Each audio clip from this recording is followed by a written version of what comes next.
Hi, I'm Michael Warshauer. Today I want to talk to you about the interplay between the criminal system and the civil system as it relates to car wrecks. So let's first start with the criminal system. The criminal system relates to whether or not someone has violated a law and somehow harmed the state. So if you speed, you violated a law and you've harmed the peace of the state, I guess, by driving too fast and perhaps unsafely. The civil system revolves around settling disputes between people. So let's put this in the context of a car wreck.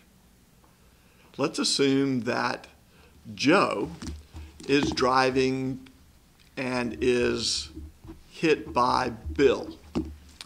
Bill runs a red light and in the process of doing so hits Joe.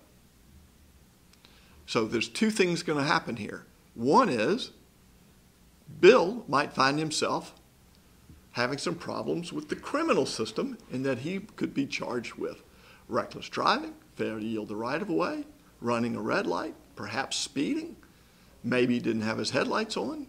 A variety of different things could be charged against Bill. Now, that doesn't help Joe because Joe's hurt. The fact that the state wants Bill to pay a bunch of fines simply doesn't help Joe and his family at all. So Joe's remedy is the civil system. Joe can sue Bill, and hopefully Bill has insurance, but if he doesn't, he could have uninsured coverage provided by Joe's own policy. So Joe sues Bill for damages. And Joe says, well, Bill was charged with all of these charges. Surely I'm going to win the case.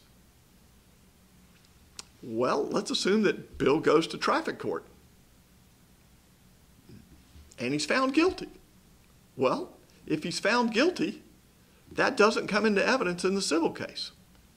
Now let's change the facts a little bit. And the reason is because it's a different standard, different witnesses, and that's just one of the rules of evidence. Let's change the facts a little bit. Bill goes to traffic court and he pleads guilty. He says, yes, I ran the red light. Yes, I failed to yield the right of way. Yes, I was driving too fast for conditions.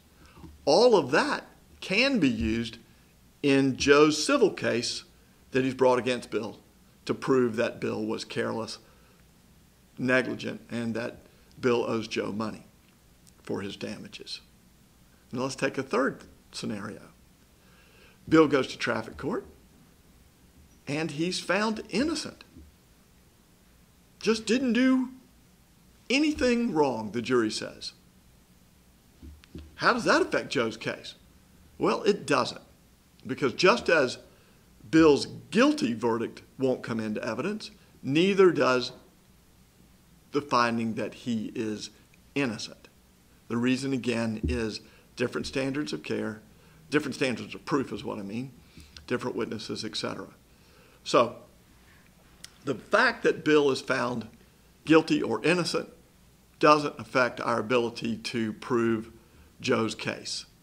The fact that he's charged or not charged, while it helps us a little bit from a psychic point of view, it's nice to know the policeman agrees that Bill did something wrong. From a civil point of view, we really don't need it.